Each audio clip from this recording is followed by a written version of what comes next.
donc bonjour à tous. Donc moi j'ai choisi de partir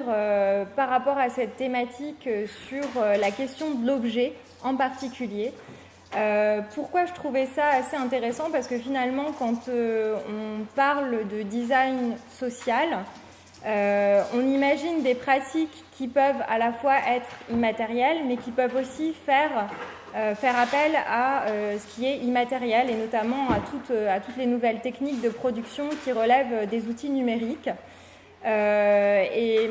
effectivement, quand on parle de design de manière traditionnelle, par rapport à donc, la naissance et la constitution de cette discipline, on pense souvent à un objet qui est un objet fini. Donc je trouvais ça intéressant d'aborder cette question-là et de voir comment, notamment à travers une étude de cas d'un studio donc, de deux jeunes designers qui sont basés à Londres, ont traité cette question de l'innovation sociale à travers une approche un petit peu particulière de l'objet et notamment l'idée d'avoir une pratique de réparation autour de cet objet, voire de recyclage. Donc, on va commencer déjà, je vais commencer par brosser un petit peu un panel assez large autour du design social. Comment on peut, en quelque sorte, définir ce que sont ces pratiques et puis aussi voir quel lien on peut faire justement par rapport à la constitution et l'émergence du design en tant que discipline. Donc effectivement, c'est l'idée d'avoir de nouvelles approches et de nouvelles démarches de conception avec finalement un regard un petit peu plus large sur cette discipline qu'est le design et aussi d'user en quelque sorte d'une forme de porosité entre les disciplines. On parlait tout à l'heure de l'idée que le designer finalement pouvait se définir comme un non-expert et travailler en collaboration. On pourrait définir le designer comme un non-spécialiste parfois dans cette approche spécifique donc de ce type de production de design. Et puis c'est l'idée aussi finalement d'utiliser un contexte spécifique et de se confronter à ce contexte pour pouvoir créer une forme d'intégration naturelle de l'usager, avec l'idée aussi d'induire une appropriation de la part de l'usager qui puisse effectivement s'approprier l'objet et puis en quelque sorte en donner sa vision personnelle. Donc effectivement, on le verra notamment pour certaines tendances notamment qui ont été initiées par le design hollandais, d'avoir en quelque sorte la proposition de scénarios qui sont donc donnés et à partir de ces scénarios assez ouverts d'avoir aussi une forme du coup d'identification de l'usager à l'objet et de pouvoir jouer finalement sur cette forme de convivialité et cette idée d'appropriation. Alors, évidemment, la question qui se pose quand on parle de design social, c'est comment finalement on peut apporter cette dimension particulière dans un projet ou une approche qu'on définit justement comme une approche de design social. Évidemment, il y a la question, alors sans tomber dans le dogme bien évidemment, mais il y a la question de l'éthique. Et quelque part, de ce qui nous rapproche à l'histoire du design en tant que discipline, cette idée de proposer un design pour tous, qu'on a pu retrouver notamment dans les théories de William Moritz au sein des Arts and Crafts, mais qu'on a pu également retrouver dans les premiers manifestes du Bauhaus et d'autres approches, donc qui semble comme ça à chaque fois traverser l'histoire du design comme un fil rouge et créer cette mise en tension entre en quelque sorte la valorisation du geste et puis de la place de l'utilisateur et puis cette question que le design dans la manière dont cette discipline va être créée et va émerger doit répondre aussi à des impératifs de mécanisation puisque effectivement il apparaît dans le contexte de la révolution industrielle et l'idée qu'on doit repenser la création avec ces nouveaux outils de production. Donc, il y a l'idée aussi dans cette approche sociale du design, qu'elle soit d'ailleurs matérielle ou immatérielle, finalement de donner à l'utilisateur un nouveau regard sur l'objet et de lui permettre aussi de se fonder sa propre opinion et de développer de nouveaux usages par rapport à un élément spécifique auquel il est habitué et qu'on va lui présenter sous différentes formes. C'est l'idée évidemment aussi de générer un ancrage spécifique dans le quotidien, concret. Et donc là, je vous donne cette citation de David Loth, qui est donc enseignant en design au Strat College de Sèvres, et qui dit donc « Les designers participent à la conception des dispositifs qui structurent notre quotidien. Cet environnement artificiel et complexe influe fortement sur notre perception du monde et modèle discrètement nos modes de vie. » Donc ça, c'est très intéressant aussi, notamment donc, ce qu'il dit dans la dernière phrase, l'idée de modeler ou de façonner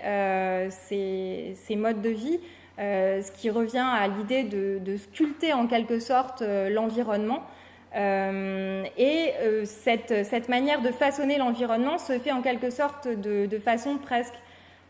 naturelle, spontanée, puisque le design va s'insérer à différents niveaux et même de manière assez globale dans le quotidien. Alors, évidemment, quand on parle de design social, on pense aussi à l'idée du projet collaboratif. Donc, c'est cette question du designer qui ne va plus, en quelque sorte, être un designer artiste, une personne qui va travailler en solo, comme on pouvait un petit peu, les stéréotypes pouvaient véhiculer cette image du designer, mais plutôt quelqu'un qui va effectivement travailler en collaboration, qui va servir de relais, qui va en quelque sorte se servir des interstices de la création du terrain pour œuvrer et pour du coup diffuser effectivement un certain nombre de messages de par ces nouveaux usages et ce traitement de l'objet. Évidemment, le processus d'élaboration qui relève d'une collaboration, donc d'une mise en commun de différents savoirs, va en quelque sorte avoir une importance supérieure par rapport à l'idée de créer un objet fini. Donc c'est effectivement la collaboration, l'émulation qui peut ressortir de cette collaboration entre des personnes qui proviennent de différentes disciplines. On peut effectivement avoir des travaux, des designers qui vont travailler avec des botanistes, des ingénieurs, des agronomes, etc. Et c'est finalement cette collaboration qui crée aussi de nouvelles postures et qui laisse penser à des manières différentes d'aborder l'objet et la production design. Alors, bien sûr, c'est l'idée, on va le voir dans l'approche qui est celle du studio Redoux, c'est de passer finalement d'un consommateur qu'on va juger plutôt comme quelqu'un de passif, qui va en quelque sorte consommer les objets sans véritablement réfléchir à l'impact que tout ça peut avoir sur l'environnement, à un consommateur actif, donc quelqu'un qui va un petit peu comme dans le domaine de l'art finalement, activer l'objet et le mettre en marche de par effectivement la manipulation et puis l'approche qu'il va pouvoir avoir, cette forme d'appropriation qui va donner cette dimension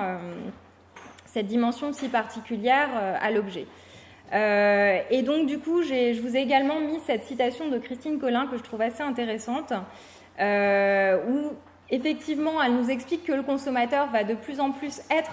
impliqué dans le processus de production, donc c'est-à-dire en amont de la réalisation ou alors au moment où la fabrication se met en marche, comme on va pouvoir le voir justement dans l'exemple donc du studio Redoux, de leur approche. Et elle dit même que le consommateur devient un maillon de ce processus de fabrication, ce qui me semble quelque chose de primordial dans ces approches autour de la construction d'innovation sociale par le design. Alors évidemment, on a toute la mouvance du design hollandais qui, et notamment des éditions faites par Drog Design et des jeunes designers qui ont été formés à la Design Academy d'Eindhoven, qui ont permis aussi en quelque sorte de donner une vision complètement différente par rapport à l'approche de l'objet. Réintroduire notamment la notion de motif et d'ornementation, mais par exemple de manière à structurer un objet, non pas comme quelque chose qui vient décorer, mais comme quelque chose de structurant, voire même qui va nourrir par exemple la fonction d'un objet. Et bien sûr l'influence du do-it-yourself, donc fais-le toi-même, construis l'objet, approprie-toi l'objet, et puis donc raconte une histoire à partir de cet objet. Alors évidemment, il va y avoir différents types d'approches et de formes de réappropriation par l'objet qui peuvent passer effectivement par le recyclage, par la transformation de l'objet et donc des formes existantes, ou alors voire même par l'idée de la pratique de la greffe ou de l'extension. Alors je pense à un projet très connu des 5 designers qui est le projet Réanime, où effectivement on utilise du mobilier qui est censé être mis au rebut, qui est un mobilier abîmé, et où on va mettre au point un certain nombre de prothèses, comme par exemple une patte de chaise qui peut remplacer une patte de chaise manquante, pour effectivement en faire un objet qui soit utilisable et viable. C'est donc l'idée aussi de valoriser évidemment la notion de partage, de collaboration, et de faire du consommateur ce qu'on peut appeler le co-auteur de l'objet. Donc effectivement, s'il intervient dans le processus de fabrication et qu'il y a une forme de réappropriation, il passe donc d'un statut effectivement passif à un statut actif. Alors, là où, effectivement, la notion de collaboration, de partage et aussi d'approche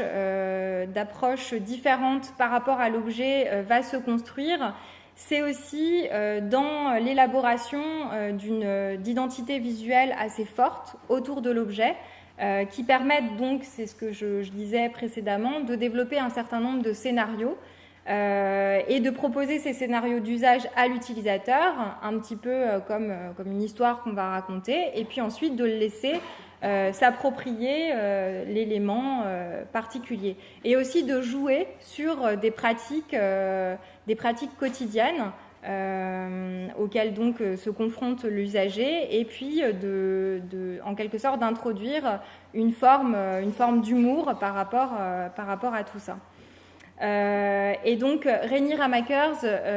qui donc est une des fondatrices de Drog Design, dit donc par rapport au projet Do Create, donc vous voyez un exemple ici, que c'est l'idée de susciter l'action des consommateurs en les sortant de leur chaise longue loin de la télévision. Donc effectivement, là on a bien l'idée de d'un consommateur qui devient actif et qui va en quelque sorte, et là ici littéralement, on le voit avec ce projet où on a un cube en acier, et puis on va avoir une masse pour dessiner en quelque sorte la forme d'une assise, pour en faire une assise. Donc c'est l'idée aussi, à travers ces identités visuelles, de proposer une mise en situation de l'objet qui en quelque sorte donne un fil rouge à l'utilisateur et lui permet ensuite de pouvoir s'approprier donc cet élément et donc de raconter sa propre histoire à partir de ça. Alors, bien sûr, ce qu'on peut dire, c'est que la dimension, entre guillemets, sociale du design, c'est l'idée, effectivement, de nouer des liens, tisser en quelque sorte un réseau à partir de ces collaborations qui vont être mises en place, en faisant jouer au designer le rôle de relais. Et puis, donc, ça se manifeste effectivement par différents projets. Ici, je vous ai mis 2 exemples qui prennent un petit peu cette notion de fil rouge au pied de la lettre, puisqu'il s'agit justement d'utiliser le textile pour créer cette idée d'appropriation et en quelque sorte de construction de l'objet par l'usager, et notamment donc un projet d'Iona Vautrin où un bol entre guillemets banal va devenir un objet sur lequel on peut réaliser des motifs en canevas, et puis un projet d'Ella Jongerius sur finalement l'idée de matérialiser les liens qui sont habituellement invisibles, entre guillemets, les liens familiaux et autres qui peuvent se manifester lors d'un repas, et donc qu'elle met en œuvre en brodant l'assiette et puis la table qui sert au repas. Alors, dans cette dimension sociale de l'objet, il y a une notion qui me semble très importante, qui a été reprise, analysée, mais qui me semble nourrir justement ce projet que je vais vous présenter par la suite du studio Redoux, qui est la figure du bricoleur, qui va donc en quelque sorte nourrir, alimenter cette notion de design social. Et puis donc l'idée que finalement les pratiques actuelles de surconsommation, d'obsolescence programmée, d'objets qui sont rapidement mis au rebut parce que un élément ne va plus fonctionner alors que finalement parfois d'autres pièces sur l'objet sont tout à fait en état de marche, pousse finalement à repenser notre manière déjà de consommer, mais aussi la façon de construire l'objet, et donc de repenser ce système de consommation. Alors, c'est l'idée, bien évidemment, dans la figure du bricoleur, qu'on va se servir de système D, donc ce qu'on a sous la main, en quelque sorte, pour pouvoir réaliser un objet, qui soit un objet fonctionnel. Donc, quelque chose réalisé avec les moyens du bord, comme Claude Lévi-Strauss nous dit dans La pensée sauvage, puisqu'il parle de cette figure du bricoleur. C'est finalement l'idée que le bricoleur reste celui qui œuvre de ses mains en utilisant des moyens détournés. Et on va le voir parfaitement illustré dans cette pratique du studio Redoux, où effectivement, sur 2 projets notamment, qui mettent en tension le rapport entre l'usager, le designer et puis évidemment le processus d'élaboration de l'objet, où on a cette dimension de bricolage qui entre en compte. Alors, dans cette approche aussi sociale de l'objet, c'est l'idée de réintroduire en quelque sorte une dimension sensible, une approche sensible de l'élément, et aussi de donner une part assez importante au plaisir qui est généré par l'objet. Et puis bien sûr aussi par la rencontre ou les rencontres que vont permettre ces objets, notamment dans le cadre des pratiques du studio Redoux, finalement de générer des rencontres entre des artisans, des techniciens, des designers et puis les usagers eux-mêmes. Alors bien sûr, on a l'influence de pratiques, alors je vous les donne rapidement, je ne les définirai pas, mais comme le design thinking,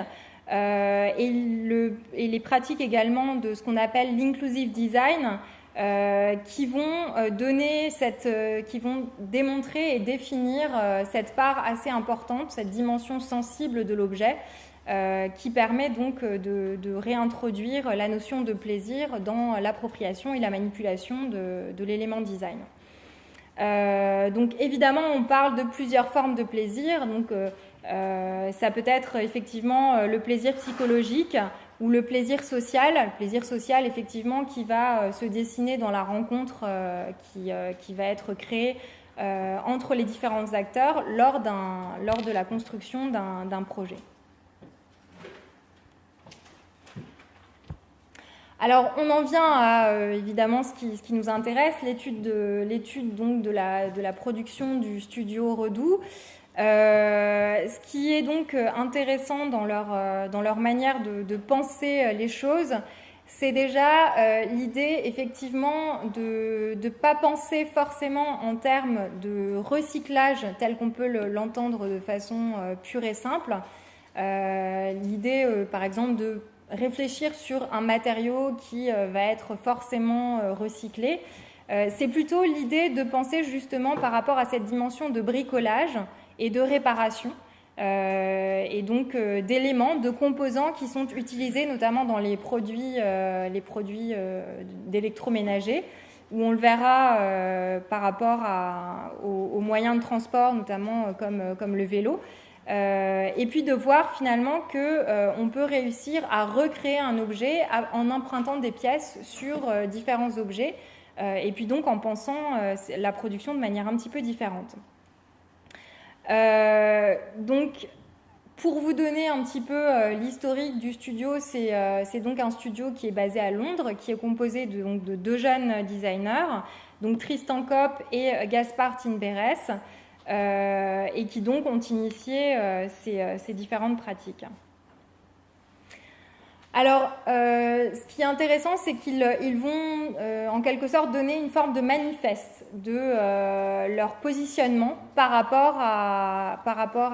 la production, et donc à cette dimension très importante, cette dimension sociale qu'ils vont introduire dans leur pratique, et notamment à aussi une dimension éthique assez importante, mais pas dans le but effectivement d'imposer une ligne directrice, mais de repenser notre manière de consommer. C'est aussi pour eux donc l'idée d'investir des moyens de production alternatifs, comme ils les nomment. Pourquoi ? Eh bien pour pouvoir créer des rencontres entre le fabricant, celui qui va effectivement produire l'objet, et puis celui qui va le consommer, alors que généralement on n'a pas forcément de liens qui sont créés entre ces deux entités. Donc évidemment le manifeste va poser en quelque sorte les jalons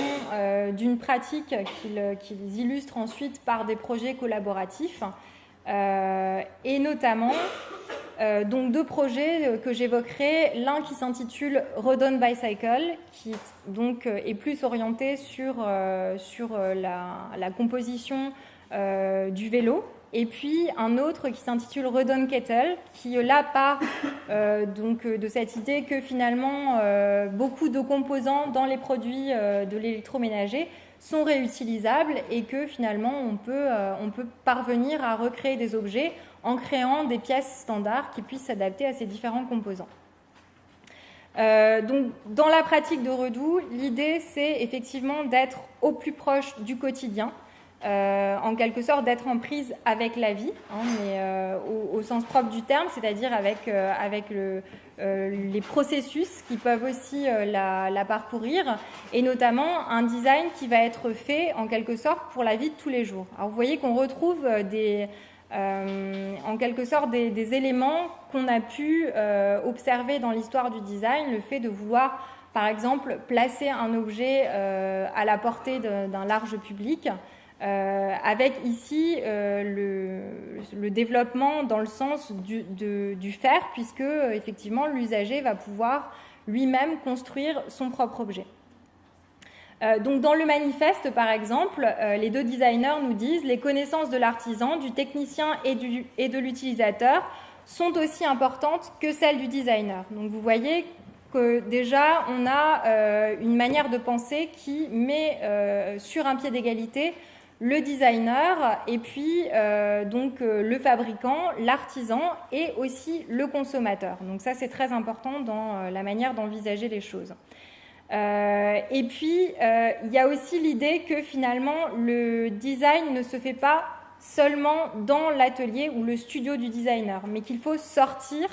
de cet atelier. Ils le formulent dans leur manifeste, et puis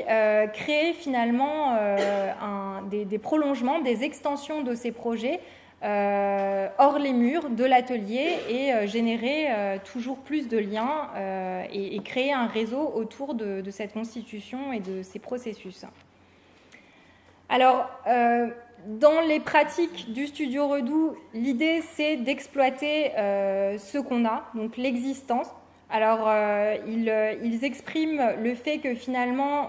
eux, ils n'ont pas envie d'aller vers la production d'objets qui sont des objets qui sont plutôt réalisés en petite série, mais qui du coup vont être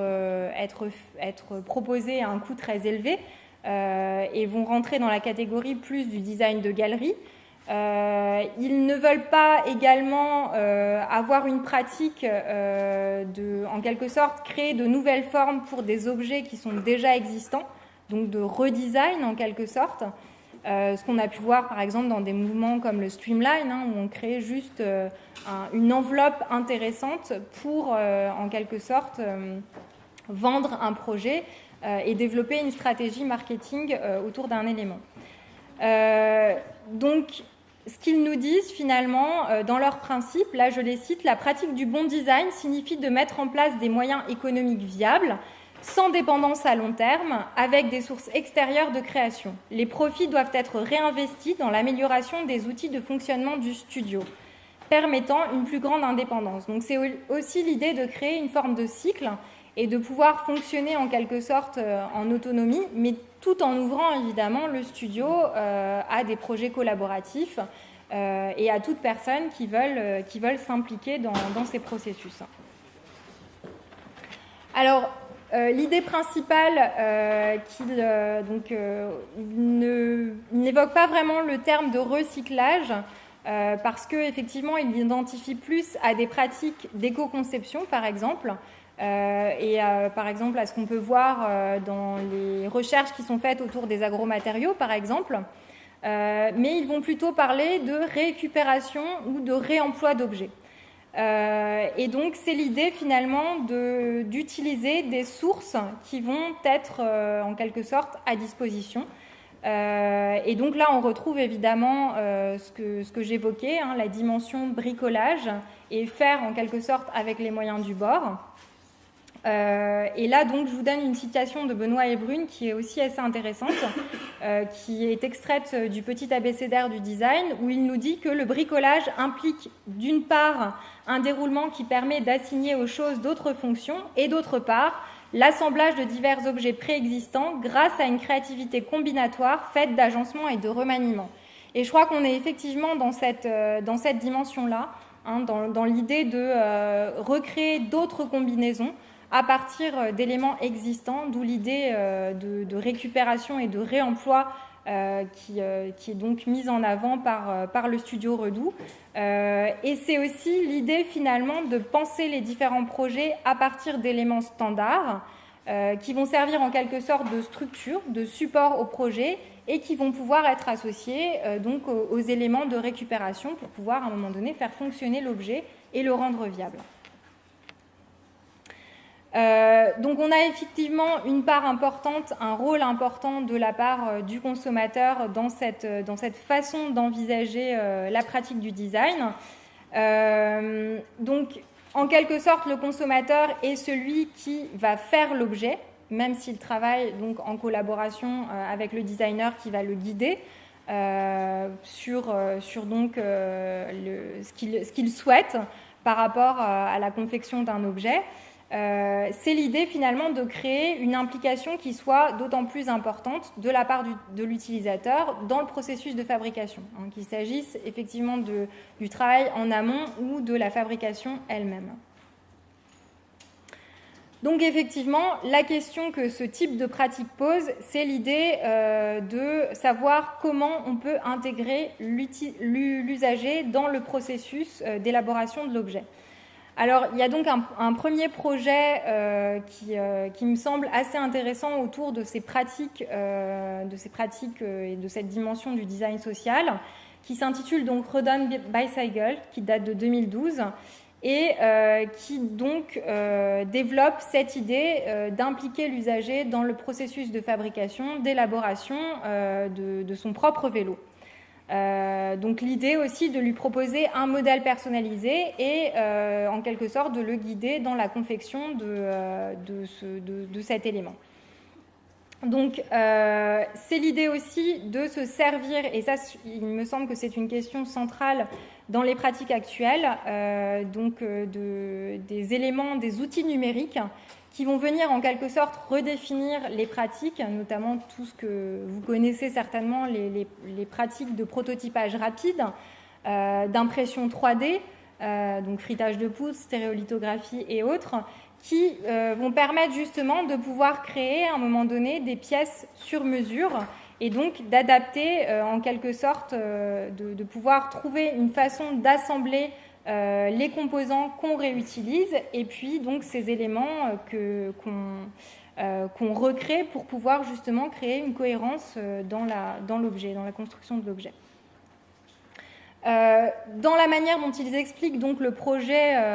ce projet sur le vélo, sur la construction du vélo, c'est donc l'idée déjà de, en quelque sorte, catégoriser les différentes pièces qu'on peut trouver sur un vélo et de voir comment on peut les utiliser. Alors, on va avoir effectivement différents types de composants, comme ils le disent eux-mêmes. Donc, on va avoir notamment les tubes qui vont construire le cadre du vélo, qui sont souvent des tubes métalliques. On va avoir diverses parties, alors comme les roues, les freins, le guidon, les pédales, etc., la boîte de vitesse, qui donc constituent la deuxième catégorie et qui sont souvent justement ces produits qui sont jetés, mis au rebut qu'on va pouvoir réutiliser. Et puis les éléments qui vont servir de raccord ou de jonction, donc ces éléments qu'on va travailler soit à partir des outils numériques, donc en prototypage rapide, soit effectivement en utilisant des matériaux naturels. Et ici, vous avez un exemple, par exemple, d'utilisation du bois. Alors, sur certaines pièces, notamment, il y a une exposition au MUDAC de Lausanne, il y avait une pièce présentée vraiment avec du bois brut, des branches brutes de vélo, qui créait donc le cadre du vélo. Donc c'est l'idée aussi de, en quelque sorte, réfléchir sur l'objet et les typologies qui peuvent être développées, et puis d'impliquer la notion de standard et de voir comment elle peut être utilisée à autre escient que le fait finalement de produire un objet en grande série qu'on va rapidement jeter et qui va être remplacé par un autre objet qui en quelque sorte aura un style beaucoup plus inscrit dans une époque et beaucoup plus tendance. Donc c'est vraiment là-dessus qu'ils réfléchissent et c'est en quelque sorte ce qu'ils rejettent. L'idée d'identifier seulement le design à un style plutôt que finalement à un sens profond dans la manière de consommer et d'utiliser l'objet. Alors, donc, l'idée qui ressort principalement de leur pratique, de la pratique du studio Redoux, c'est finalement l'idée de convertir des situations existantes en situations souhaitées et donc d'en faire en quelque sorte, d'appliquer des éléments existants à des éléments qu'on va penser en termes de construction et qui vont permettre de développer une certaine gamme d'objets. Alors, ce qu'ils nous expliquent, évidemment, c'est que, bien évidemment, leur projet s'inscrit dans des préoccupations d'ordre social, c'est eux qui le formulent eux-mêmes, et ce qu'ils souhaitent créer, c'est finalement faire naître, en quelque sorte, une nouvelle ère dans l'approche de l'objet. Et ce qu'ils disent eux-mêmes, c'est que finalement, cette nouvelle ère sera sans doute moins prolifique que celle qui fit l'apogée du design de masse, donc contre lequel, évidemment, ils luttent, mais elle fournira un défi plus intéressant à relever pour le designer et un rôle plus actif pour l'utilisateur. Donc on a toujours cette idée, effectivement, d'implication et d'activation de l'objet par l'utilisateur et donc d'implication dans le processus. Alors, le second projet donc, que nous propose le studio Redoux, c'est de travailler donc, autour des éléments, notamment tous les éléments qu'on peut trouver en termes d'électroménager. Alors, ils partent au départ de la bouilloire, mais ensuite, ils vont développer des éléments qui s'adaptent aussi au grille-pain ou à d'autres objets, donc qui effectivement sont des objets purement inscrits dans le quotidien. Et leur constat de départ, c'est finalement, ils le disent eux-mêmes, que les décharges sont remplies d'objets qui sont mis au rebut, donc qui certes ne fonctionnent plus, mais dans ces objets, on a des composants qu'on peut très bien réutiliser pour justement créer des objets, les réemployer et donc donner lieu à des éléments viables. Donc, l'idée aussi, et c'est pour ça qu'ils ne souhaitent pas parler de recyclage, c'est que la majeure partie des composants électroniques sont constitués de matériaux toxiques. Donc évidemment, ça pose des problématiques très importantes en termes de recyclage. Et du coup, le fait de les réemployer en tant que tels dans des objets qui peuvent être des objets tout à fait durables, ça permet en quelque sorte pour eux d'évacuer cette question du recyclage. Donc, dans cette approche du studio Redoux, c'est l'idée aussi, finalement, qu'on ne va pas vouloir et donner cette dimension au designer de quelqu'un qui va forcément créer un objet qui soit un objet totalement innovant, qui puisse en quelque sorte créer un objet vitrine qui puisse fonder une forme de notoriété autour de cet objet-là. Mais c'est l'idée véritablement de partir de l'existant pour pouvoir créer et imaginer d'autres modes de consommation. Donc évidemment, ça pose la question de l'évolution et de la transformation des pratiques qui, il me semble, est au cœur de ce questionnement autour du design social. Et donc, à travers finalement cette dimension de réemploi et de la création d'un protocole très spécifique, que certes on peut critiquer, valider ou invalider en tout cas, c'est l'idée effectivement de voir comment on peut faire évoluer nos pratiques et nous sortir des schémas que nous connaissons. Alors, en ce qui concerne donc ce travail autour de la bouilloire et des éléments électroménagers, on a des éléments standards qui vont être créés en liège. Ils sont donc usinés sur des machines spécifiques et on peut aussi se servir des chutes du matériau liège pour recréer, réutiliser ce matériau pour fabriquer d'autres pièces et donc s'inscrire dans cette idée de cycle. Donc, ce que nous disent les designers, c'est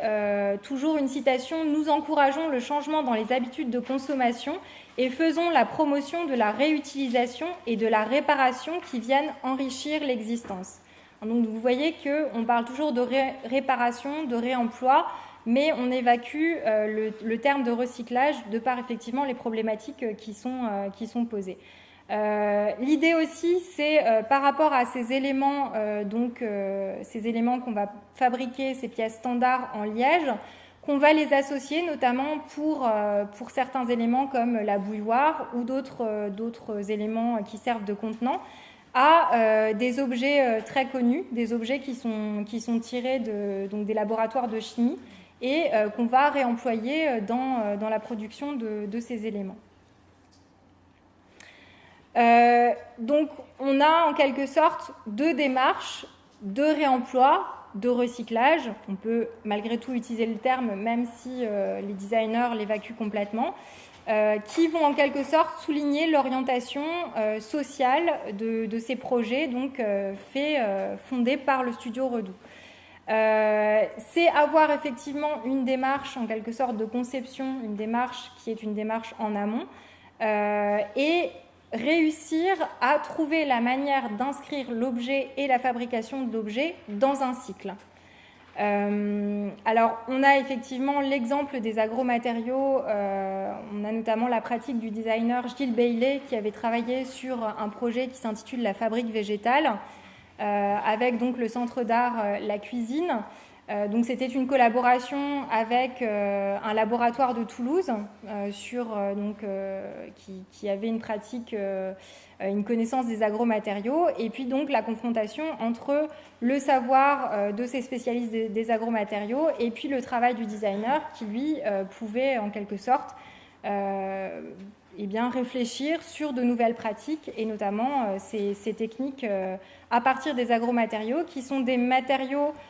dont la mise en forme est assez proche des matières plastiques, mais qui sont des matériaux biodégradables. Donc on peut imaginer effectivement un cycle spécifique pour l'objet. Et dans la démarche qui avait été celle de Gilles Bailey, c'était finalement l'idée de créer des sortes de petits écosystèmes autour de tout ce qui était diffusion et notamment démarches de design thérapeutique à partir des huiles essentielles et d'autres éléments associés aux agromatériaux, et donc d'éléments que l'utilisateur allait venir manipuler, des éléments qui se dissolvent dans l'eau, dans les liquides, et qui vont à un moment donné diffuser une odeur qui a des propriétés thérapeutiques. Donc il y avait cette réflexion aussi autour du cycle de l'objet et de cette appropriation. Alors, je vais peut-être terminer là-dessus sur le travail, puisqu'on a une pratique qui s'inscrit en quelque sorte dans la lignée de cette manière de penser l'objet qu'on a pu analyser avec le studio Redoux. Et notamment, il y a eu récemment cette exposition au MUDAC qui s'intitulait Mastering Design, qui présentait dans différentes thématiques, notamment une thématique autour du design social et de jeunes designers qui s'intéressent à ces pratiques, et la présentation de ce travail de Tom Jarvis, qui s'est servi finalement de sa connaissance en tant que musicien, donc quelqu'un qui a effectivement une connaissance des instruments et qui a pu s'en servir lui-même, et l'idée que finalement on pouvait réfléchir sur des outils, des éléments qui permettaient aux musiciens, au moment où leur instrument était cassé ou endommagé, de pouvoir utiliser ces outils pour réparer eux-mêmes les instruments, parce que sinon ce sont des démarches assez longues, assez coûteuses. Donc d'où l'idée effectivement de développement par Tom Jarvis. Donc ce qu'on peut dire par rapport à cette analyse autour de l'objet et donc de l'implication de l'utilisateur dans la fabrication ou dans la conception de l'objet design, c'est finalement par rapport à cette notion de design social, de pouvoir créer un véritable engagement dans le quotidien, de réfléchir aussi la pratique du design, non pas comme un simple processus. Par exemple, si on considère l'outil qui vient s'inscrire en quelque sorte dans le prolongement du corps, réfléchir effectivement sur des questions d'ergonomie et d'autres questionnements, mais qui prend aussi en compte la dimension sensible de l'objet et bien sûr l'implication de l'utilisateur à travers ce processus d'appropriation. Voilà, merci de votre attention.